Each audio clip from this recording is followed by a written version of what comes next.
नमस्कार दोस्तों। आज मैं आपके लिए लाया हूँ 2024 में रिलीज हुई मूवी द मिलर्स गर्ल। ये कहानी है एक टीचर और उसके स्टूडेंट के बीच के रिलेशनशिप को लेकर, जो अपने जवान हसीन स्टूडेंट से दूर नहीं रह पा रहा था। कहानी की शुरुआत होती है और हम कायरो नाम की स्टूडेंट को देखते हैं। कायरो के पेरेंट्स कहीं और रहते हैं। कायरो यहाँ अकेले अपने घर में रहती है और वो हमेशा कुछ ना कुछ लिखा करती थी। वो एक दिन जंगलों के रास्ते होते हुए अपने क्लास पहुंचती है। यहाँ उसके टीचर जोनाथन मिलता है। दरअसल जोनाथन एक राइटर बनना चाहता था और कुछ कारणवश वो एक टीचर बन गया था। कायरो के आने के बाद जोनाथन उसे कुछ बुक रीड करने को कहता है, पर कायरो ने वो सारी बुकें पहले ही रीड कर ली थी। तभी वहाँ एक और गर्ल विनी आ जाती है, जो इस क्लास की अच्छी स्टूडेंट है, साथ ही साथ कायरो की अच्छी फ्रेंड भी होती है। वो दोनों कुछ खाने के लिए बाहर चले जाते हैं। जोनाथन यहाँ कायरो के बुक देखने लगता है। तभी उसे उसके बुक के अंदर एक एडल्ट बुक मिलती है। तभी वहाँ जोनाथन का फ्रेंड बोरिस आ जाता है। वो जोनाथन से किताब लेकर रीड करने लगता है। बोरिस और जोनाथन यहाँ कायरो की लिखी किताब को देखकर चौंक जाते हैं। रात में जोनाथन की बीवी अकेली होती है और जोनाथन उसका ध्यान बटाने के लिए उससे कहता है कि आज क्लास में स्टूडेंट मेरी बुक रीड कर रहे थे। तभी उसकी पत्नी को एक फोन कॉल आता है और वो फोन पे बात करने लगती है। बात करने के बाद वो दोनों ड्रिंक करते हैं और उन दोनों का इंटीमेट होने का प्लान बनता है। लेकिन तभी फोन की रिंग बज जाती है और जोनाथन का प्लान धरा का धरा रह जाता है। अगले दिन वो ये बात बोरिस को बताता है और बोरिस उसके मजे लेने लगता है। तभी वो दोनों जंगल से आते हुए कायरो को देखते हैं। यहाँ जोनाथन की गंदी नजर कायरो पर होती है, क्योंकि पिछली रात उसे जो चाहिए था वो नहीं मिल पाया था। कायरो के पास आने के बाद जोनाथन उससे पूछता है कि क्या तुम्हें इन जंगल से डर नहीं लगता, जिसमें वो कहती है कि इस जंगल में सबसे डरावनी चीज तो मैं ही हूँ। ये सुनकर जोनाथन हंसने लगता है। इधर स्कूल में विनी अपनी किताब नीचे गिरा देती है। इसके बाद विनी बोरिस के पास आती है। यहाँ बोरिस की गंदी नजर उस पर थी। बोरिस विनी से पूछता है कि क्या तुम्हें कुछ चाहिए। यहाँ विनी जानबूझकर बोरिस को परेशान कर रही होती है। तभी कायरो की नजर विनी पर पड़ती है। वो विनी से कहती है कि तुम्हें ऐसा नहीं करना चाहिए। बाद में वो दोनों कायरो के घर जाते हैं। कायरो यहाँ पे अपने कॉलेज के एडमिशन के एक क्वेश्चन से परेशान थी, जिसमें उसे अपने जीवन के लिए अचीवमेंट के बारे में बताना था। वो दोनों काफी डिस्कस करती हैं और तभी विनी कहती है कि तुम्हें अपने टीचर के साथ अफेयर कर लेना चाहिए और फिर उसके बाद तुम उसके बारे में लिख सकती हो। कायरो कहती है कि जोनाथन मुझसे 20 साल बड़ा है और विनी कहती है कि ये सब अब नॉर्मल हो चुका है और जोनाथन एक इंटेलिजेंट आदमी है। वो तुम्हें क्लास में घूरता रहता है। कायरो ये बात सुनकर शर्माने लगती है और उसका इंटरेस्ट जोनाथन में जागने लगता है। अगले दिन कायरो जोनाथन को घूर घूर कर देखने लगती है। जोनाथन उसके पास आता है और कहता है कि मुझे स्कूल के बाद मिलना। क्लास के बाद जोनाथन बोरिस को डिनर के लिए इनवाइट करता है। बोरिस से सुनकर नाचता हुआ वहां से चला जाता है। इसके जाने के बाद जोनाथन भी नाचने लगता है। तभी वहां कायरो आ जाती है। इसके बाद दोनों बैठकर बातें करने लगते हैं। जोनाथन चाहता है कि कायरो अपने बारे में स्टोरी लिखे जो उसे पसंद हो। अगर कायरो ऐसा करती है तो जोनाथन उसे एग्जाम में फुल नंबर देगा।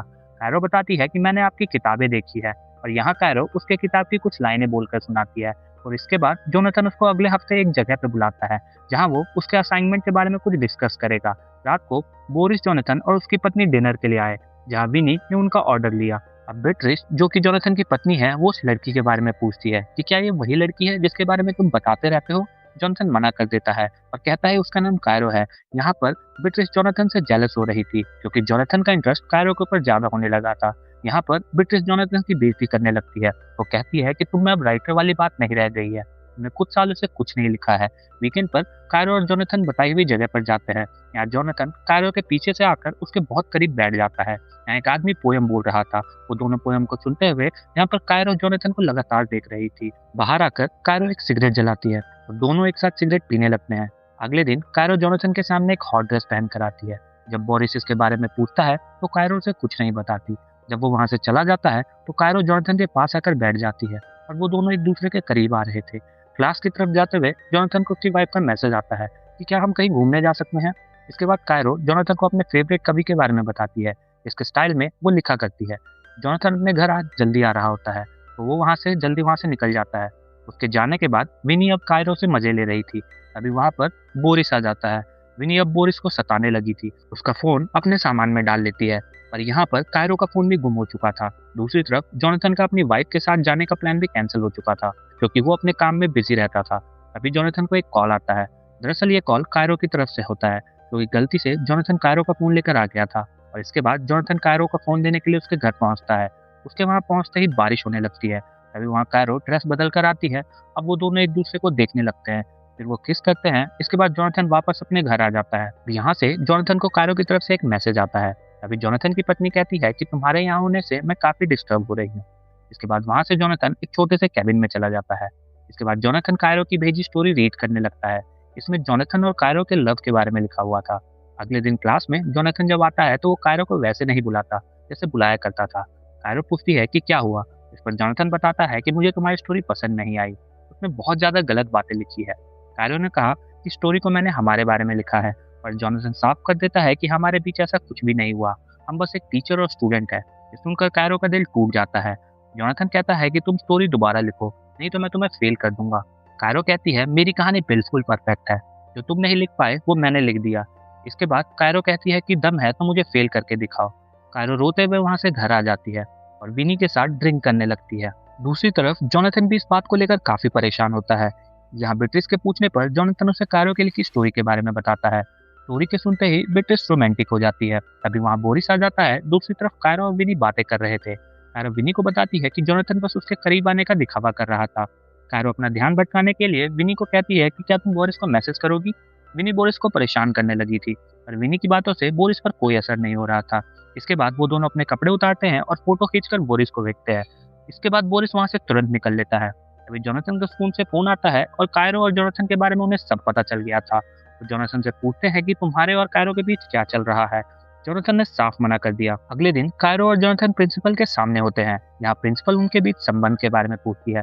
कायरो ने साफ साफ बता दिया कि जोनाथन ने मुझसे एक स्टोरी लिखने को कहा। इसके बाद हमने सिगरेट पिया और साथ में समय बिताए, और जब जोनाथन की बारी आई तो वो हिचकने लगता है। इसके बाद प्रिंसिपल को शक होने लगता है और वो समझ जाती है और जोनाथन को स्कूल से निकाल देती है। स्कूल के बाहर जोनाथन बोरिस से मिलता है। वो कहता है कि तुम्हें अपनी लिमिट में रहना चाहिए था और अब लिमिट क्रॉस करने की वजह से तुम्हारी ये हालत हो गई है। घर पहुंचने के बाद जोनाथन को ब्रिटिश से बात करता है। उसे नौकरी से निकाल दिया गया था, वो ये चीज ब्रिटिश को बताता है। उसकी बीबी को उस पर शक होने लगता है। वो फिर से उससे पूछती है कि क्या तुमने कायरो के साथ कुछ किया, तो जोनाथन फिर से मना कर देता है। उसकी बीवी दोबारा उससे पूछती है क्या तुम्हारे दिल में कायरो के लिए कुछ फीलिंग्स है। इस पर जोनाथन कुछ नहीं बोल पाता। वो दोनों एक दूसरे के साथ बहस करने लगते हैं और एक दूसरे की कमियां गिनवाने लगते हैं, और बात यहाँ तक पहुंच जाती है कि जोनाथन की बीवी उससे डाइवोर्स के लिए कह देती है। दूसरी तरफ विनी कायरो से मिलती है और कहती है कि तुमने जो कुछ जोनाथन के साथ किया वो गलत था, और इस बात से कायरो को कोई फर्क नहीं पड़ता। दरअसल वो अब जोनाथन से बदला लेना चाहती थी। कायरो ने इन सब चीजों को अपना ग्रेटेस्ट अचीवमेंट बताया। इसके बाद कायरो कहती है कि जोनाथन के पास ना ही नौकरी है और ना ही बीवी, अब अकेले क्या वो अपनी स्टोरी लिख पाएगा, और इसी के साथ मूवी खत्म हो जाती है। तो दोस्तों, अगर आपको मूवीज अच्छी लगे तो आप इस चैनल को लाइक, शेयर और सब्सक्राइब जरूर कीजिएगा, ताकि हम आपके लिए वीडियोस बनाते रहें।